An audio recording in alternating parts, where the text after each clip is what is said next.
अल्लाह ताला व नसल्ली अला रसूलिल करीम। सवाल है कि खुतबे के दौरान नमाज़ पढ़ना चाहिए या नहीं पढ़ना चाहिए, क्योंकि हुक्म है कि जब कोई आदमी मस्जिद में आए तो उसको तहियतुल मस्जिद पढ़ना चाहिए। 2 रकत नमाज तहियतुल मस्जिद की नीयत से पढ़ना ये सुनन मुस्तहब्बा है, इसकी बड़ी फजीलत है। और इस वास्ते भी ये सवाल क़ाइम होता है कि बाज़ रिवायतों में, बाज़ हदीसों में मज़मून आया है, सही मुस्लिम शरीफ में भी, बल्कि सही बुखारी शरीफ वगैरह में भी, कि हुज़ूर नबी करीम सल्लल्लाहु अलैहि वसल्लम ने बाज़ सहाबा को हुक्म दिया था कि खुतबे के दौरान जब वो मस्जिद में दाखिल हुए तो उनको आपने बराह रास्त हुक्म दिया था कि तहियतुल मस्जिद पढ़ लें। तो ये मज़मून हदीस मुबारक में आया है, जिसकी बुनियाद पे ये सवाल किया जाता है। यहाँ 2 बातें हैं। पहली बात तो ये कि ये जो हुक्म मुबारक है सरकार सल्लल्लाहु अलैहि वसल्लम का, वो मनसूख है। पहले जब नमाज में कलाम करना जायज़ था तो उस वक्त ये हुक्म था, बाद में नमाज में बातचीत करना मना हो गया तो ये हुक्म भी मनसूख हो गया। और हुज़ूर नबी करीम सल्लल्लाहु अलैहि वसल्लम ने हुक्म दिया कि जब इमाम खुतबा पढ़े तो वाजिब है कि आने वाला खुतबा सुने। इमाम शाफ़ी रहमतुल्लाह अलैह, इमाम अहमद बिन हम्बल रहमतुल्लाह अलैह का मसलक ये है कि जुमा के दिन कोई खुतबे के दौरान आए तो उसके लिए मुस्तहब है कि 2 रकत तहियतुल मस्जिद पढ़े। वो कहते हैं कि इमाम जब खुतबा शुरू कर दिया है, अब उसके बाद कोई आने वाला आ रहा है तो उसको चाहिए कि ऐसे ही खुतबे में ना बैठे, बल्कि 2 रकत नफिल नमाज तहियतुल मस्जिद पढ़ के बैठे। ये इमाम मालिक का, सैयदना इमाम शाफ़ई का और सैयदना इमाम अहमद बिन हम्बल रहमतुल्लाह अलैह का मसलक उस हदीस की बुनियाद पर है जिसमें इस किस्म का मज़मून मिलता है। लेकिन ज़्यादा सही बात यह है कि वो हदीस मनसूख है। चुनाचे सैयदना इमाम मालिक ने, इमाम आज़म अबू हनीफ़ा रहमतुल्लाह अलैह ने और दीगर जमहूर सहाबा व ताबईन ने यही फ़ैसला सुनाया है कि इमाम जब खुतबा पढ़ने के लिए मिंबर पर आ जाए तो अब हाज़िरीन में से किसी को भी नमाज़ नहीं पढ़ना चाहिए, बल्कि इमाम के मिंबर पर बैठने के साथ ही मुकम्मल तौर पर इमाम की तरफ मुतवज्जो हो जाना चाहिए। इस ज़िमन में इमाम अबू जाफ़र तहावी रहमतुल्लाह अलैह ने शरह मानिउल आसार में, जो बहुत निहायत मशहूर मारिकतुल आरा किताब है हदीस पाक की, शरह मानिउल आसार के नाम से, उसमें इमाम अबू जाफ़र तहावी रहमतुल्लाह अलैह ने सहाबी रसूल हज़रत उक़बा बिन आमिर रज़ी अल्लाह तआला अन्हु का इरशाद गिरामी नक़ल किया है। सहाबी रसूल हज़रत उक़बा बिन आमिर रज़ी अल्लाह तआला अन्हु फरमाते हैं, अस्सलातु वल इमामु अलल मिंबर मासिया। जब इमाम मिंबर पर हो तो उस वक्त नमाज़ पढ़ना गुनाह है। हज़रत उक़बा बिन आमिर फरमाते हैं कि जब इमाम मिंबर पे आ जाए तो उसके बाद नमाज़ पढ़ना गुनाह है।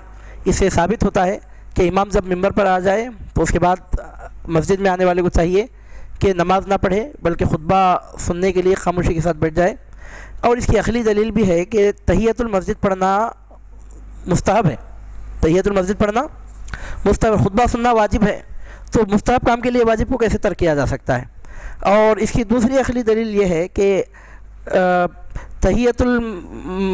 दूसरी दलील इसकी है कि जुमा की जो नमाज़ पढ़ी जाती है 2 ही रकत पढ़ी जाती है, जबकि ज़ोहर की फ़र्ज़ 4 रकत है और जुमा की फ़र्ज़ 2 ही रकत है। तो जुमा की फ़र्ज़ नमाज 2 रकत क्यों है, तो उसकी हिकमत भी यही है कि 2 रकत नमाज की जगह 2 खुतबे शामिल हुए हैं, तो खुतबा 2 रकत की जगह 22 से अजर सवाब बनता है। तो इस वास्ते भी खुतबा शुरू होने के बाद नमाज नहीं पढ़ना चाहिए, बल्कि मुकम्मल तौर पर खतीब की तरफ मुतवज्जो हो जाना चाहिए। जैसा कि आपने सैयदना उक़बा बिन आमिर रज़ी अल्लाह तआला अन्हु का इरशाद गिरामी सुना कि इमाम के मिंबर पर आने के बाद नमाज़ पढ़ना गुनाह है। और यही हमारे इमाम सैयदना इमाम आज़म अबू हनीफ़ा रहमतुल्लाह अलैह का क़ौल है, और यही क़ौल बिल्कुल सही है। और इसी के साथ ये सवाल भी है कि खुतबे में खुलफ़ाए राशिदीन और अहले बैत किराम का नाम क्यों लिया जाता है और इसकी हिकमत क्या है।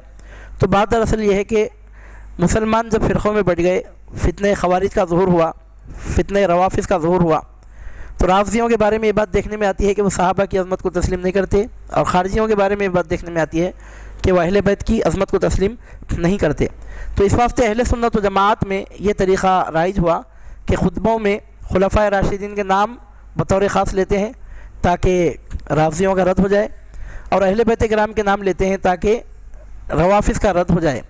राफ़िज़ियों के रद्द के लिए खुलफ़ाए राशिदीन के नाम लेते हैं, और ख़ारिजियों के रद्द के लिए अहले बैत के नाम लेते हैं।